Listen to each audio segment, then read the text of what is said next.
Përshëndetje të nderuar zonja dhe zotrim, përshëndetje të dashur miq, ja ku po ritakohemi sërish me mua Tirona Lilin, pikërisht këtu në kanalin Rrëfime Jete, për të komentuar dhe për të ndarë edhe një herë rastin e djalit në fjalë, familjes Buzi, e cila përjetoi në fakt një tmerr të madh ditët e fundit ku djali i tyre e vrau ish vjerin, gjithashtu humbi jetën dhe ish vjera, mori peng edhe ish gruan, vrau dhe veten ditën e djeshme për një histori të tmerrshme, ku nga ajo që ne kemi kuptuar, jo zyrtarisht, po domethënë nga fjalët që ka folur familja, shkaku i gjithë kësaj historie të tmerrshme kanë qenë parat që djali i ka sjellur tek gruaja dhe gruaja së bashku me nënën dhe babain, siç duket i kanë mbajtur ato para peng.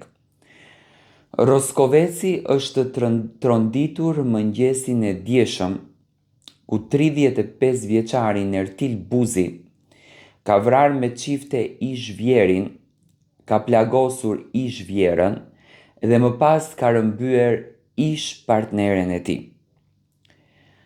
Pas disa orësh, ai ka liruar të ren, ndërsa vet ka vijuar të jetë në arati. Tani, çfarë është kjo histori? Emri Nertil Buzit është përmendur në media edhe në vitin 2022, atëherë kur në Angli u mor peng. Ishte policia që arriti ta shpëtonte atë, ndërsa ishte rëmbyer nga shtetas shqiptar të evidentuar si persona me rekorde kriminale në Angli.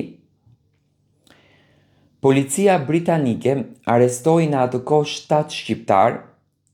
Buzi u mbajt peng për një javë në kërcënimin se do ta vrisnin nëse nuk paguheshin 400.000 sterlina nga të afërmit. Më thënë, një histori shumë e tmerrshme. Shkaku i pengmarrjes dyshohet se është përplasja mes dy grupeve rivale në kontrollin e shtëpive të barit. Ai ishte keq trajtuar në mënyrë çnjerëzore dhe videot i dërgoheshin familjarëve të tij.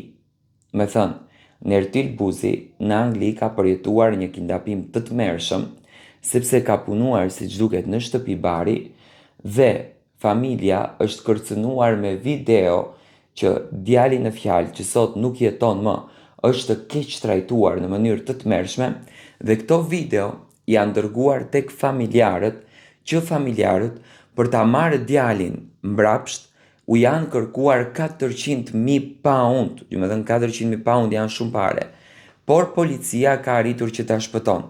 Ditën kur s'ka donte afati i pagesës, ndërhyri policia dhe liroi pengun duke çuar në pranga 7 persona të përfshirë në këtë vepër penale. Në fakt, kjo është historia e dhimbshme e kësaj familje, por dita e djeshme ka qenë një ditë shumë çnjerëzore.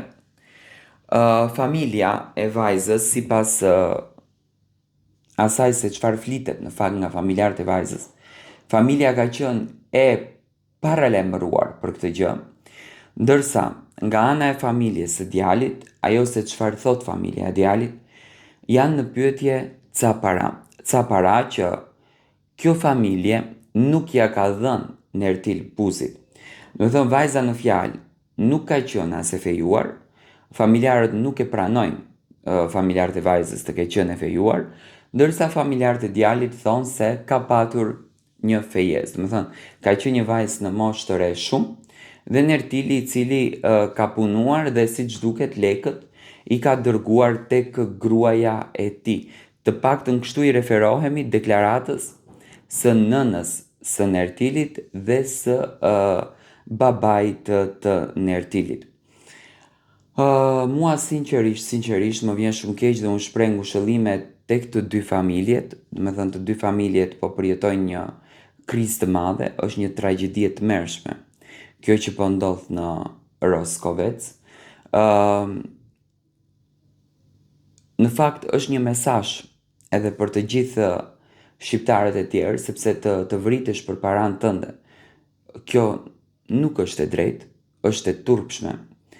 Ë Kanë mundur që të kenë një zhvillim të ngjarjes pak me më marrëveshje, por do me thënë ajo që flitet dhe që shkruhet nëpër media tashmë është e tëra e pa precedent për faktin sepse vetë djali në fjalë, autori i ngjarjes, e di të vërtetën se çfarë në të vërtetë ka ndodhur dhe se si ka arritur kjo ngjarje që të merr të gjithë këtë dinamik që realisht është një dinamik e dhimbshme dhe çnjerëzore.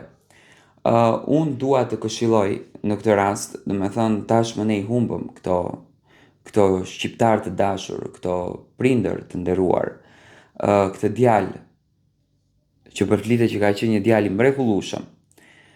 Zonja në fjalë, do me thënë zonja e Kostës, burit të vrarë ditën e djeshme, ka ndruar jetën pikërisht natën e mbrëmshme në spital.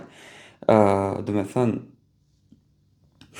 situata ka qenë shumë kritike dhe sinqerisht ky është një mesazh që duhet dhënë tek të gjithë shqiptarët që kujdes, kujdes në këto raste, kujdes në inatet që krijoni, kujdes në mlefe që krijoni. Kjo që po promovohet çdo ditë është vërtet një tmerr i papar. Le të jemi pak më zemër lëshuar, le të jemi pak më dorë lëshuar, le të jemi pak më të mirë kuptueshëm. Sepse është e dhimbshme, më besoni është e dhimbshme kur dëgjojmë raste të tilla, është e dhimbshme kur shohim histori të tilla, është e dhimbshme kur dëgjojmë ngjarje të tilla që në të vërtetë janë një tmerr i papar, janë një tmerr i papar. Rasti në Roskovec na tregoi edhe një herë ku është të qenë një njeri, pse duhet gjërat të shkojnë deri në këtë nivel, me thënë ajo që i takon njeriut i jepja, mos ja mbaj mundin e atij, sepse është mundi i vet dhe për mundin e vet patjetër që do lufton, po të vritet për mundin e vet kjo është tmerr. Po edhe në këtë rast, domethënë çfarë u bë? Humbën jetën edhe dy njerëz të cilët lidhje nuk kishin me histori, të cilët asnjë gjë nuk kanë bërë gjatë gjithë jetës, kanë qenë njerëz mrekullueshëm dhe sot domethënë janë pikërisht tre kufoma që kanë thyer zemra, kanë thyer shpirta dhe Shqipërinë e mëtej e kanë traumatizuar. Rasti i ditës së djeshme le të mbetet një shënjestër që patjetër duhet të ndryshon njeriu dhe patjetër duhet të ndryshon jeta.